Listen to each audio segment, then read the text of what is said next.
Okay, hello sa lahat ating mga momshies out there.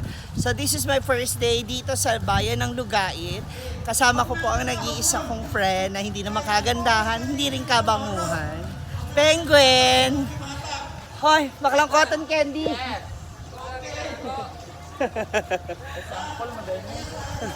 Si Penguin ang aking makakasama ngayon. Siya ang aking tourist guide dito sa Lugait.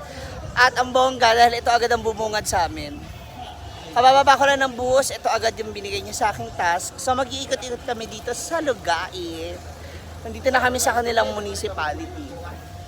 So halika, tingnan natin at kung ano pa yung mga natatagong ganda dito sa Lugait. Okay, simula dito, narating agriculture. Agri-fair. Agri-fair. So agriculture ano nga? Agriculture yung inyong pinapakilala. Ganyan. Ito. Ito yung mga ginawa ninyo. Oo. So una, ito yung ano yung bitahon niya yung barangay? Ha? Bitahon is Bitahon. barangay. Oo. Yung pinakamalayong barangay. Tapos ito, Wow. coconut inspired. Palangahan. Oo. Yung dinaanan mo, Oo. Uy, sa inyo to? hindi pa. Lower yan. Lower Talacogon. Oh, may pa second floor. Oh. Tapos tingnan mo yung mga handicap mo nila. May kamukha ka. O, ayun o. Tarsier ba yan? Adaga. Yan yung mga handicrafts na gawa nila. Ang taray, di ba? Ang gaganda. Ito, tunod ang poblasyon. Ito. This is from Barangay Poblacion naman.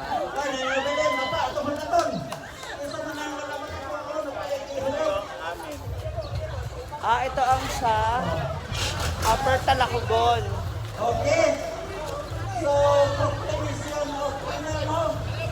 Ito yung mula sa barangay nila, Gwen. Ang Upper Talacogon. May tao ka ba? May ano, may pa... Tapos may tubig ko dito. Kagawad. Ay, hello po. Magandang umaga po. Ito pala inyong ginawa. Ang bongga, di ba? Anything about agriculture sa makikita mo dito? Tapos kailangan ang materials na gagamitin ay from coconut. Coconut na lahat. Ang ganda po. Wala pa po. So malalaman pa natin yung awarding. Kailan yan? Sa 16. Nasa 16 pa, sa abangan natin yan. So we also have the Barangay Kaluknayan. Ayan, ang kanilang mga design. Mga tinda rin sila. And the Aya-aya. Aya-Aya. Barangay Aya-Aya. Aya-Aya rin ha. Ano yung mga nagtitinda? Kailangan kasi yung galing sa mga Barangay. product, yan yung dadalhin dito. Okay. And the last is Barangay Biga. So may eksila. Mahaba tong Lugait.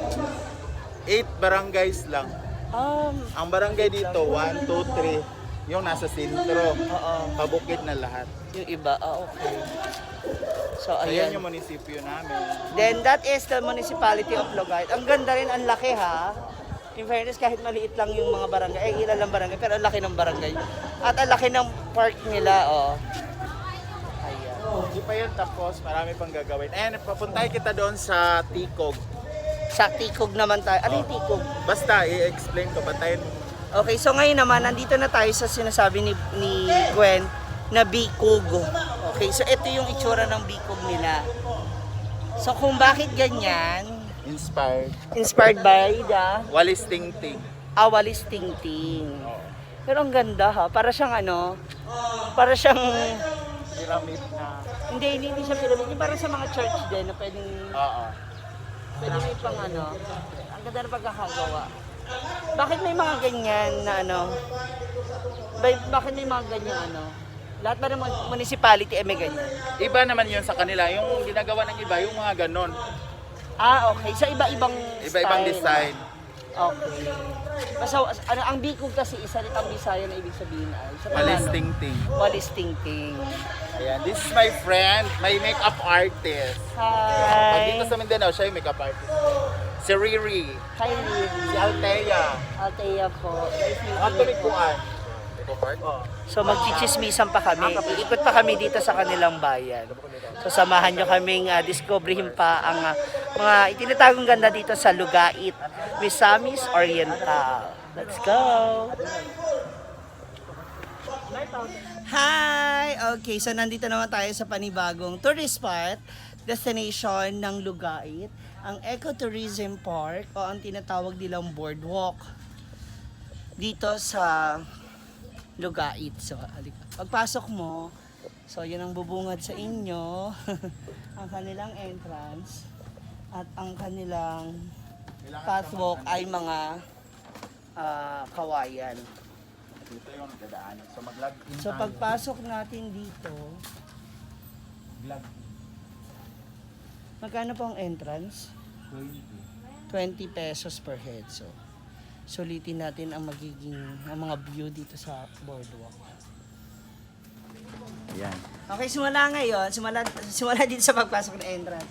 Meron sila agad na napakahaba na hallway na ating lalakaran papunta doon sa dulo. Ay, ang daming bakawan. Oh, yan ang kagandahan. Kapag malapit ka talaga sa dagat, mas maganda na maraming bakawan kasi nasa ganun para mas ma-prevent yung pagtaas ng surge ng tubig o yung hampas ng alon. At saka preserve din yung ano. Oo, tsaka alaga ha, kasi ang lalaki talaga naaalagaan. Sana lahat ng mga nasa tabing dagat na ganito yung ginagawa. So yung iba ito patubo pa lang. Dito, tingnan naman dito. Ang bakawan. May Krishnas. Siguro mas maganda rito pag gabi rin, no? Bawal. Bawal pag gabi. Basig mayroong mag-jerjer kasi. Ayan. Ginawang venue. Kasi dati talaga, binyuhan talaga to ng jerjer. Kasi maano to dito, masukal. Pero ngayon dahil inayos, Oo. ginawa siyang board. Wow! Ayun!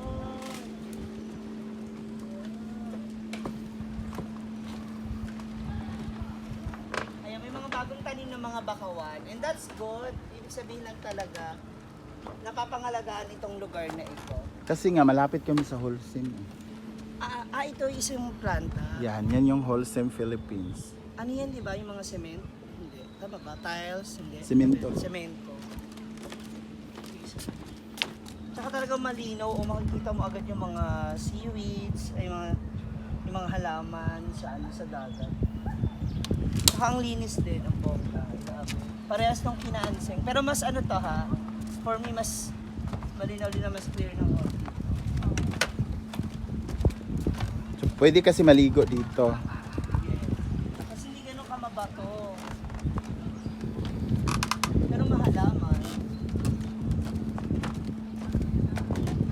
Gusto mo mawala yung 1 minute na problem mo, magtambay ka dito. Yes. Totoo yan kasi kapag ikaw mayroon kang stress o may inisip ka, pwedeng makatulong yung mga ganitong venue kasi mas makakapag-isip yung mind mo, tapos makakapag-focus ka, ano mo yun yung kahit sandali, makakapag-recharge yung soul mo. So, Dito, malaking tulong. you can go down. May mga pagganito sila eksena, yes. Kaya lang dapat yung ibang bato, medyo wala na. Pero maganda rin siya. Ang bongga. Ang sarap nung hangin dito. May amoy lang yung sa kasama ko. Ayan. Sorry lang.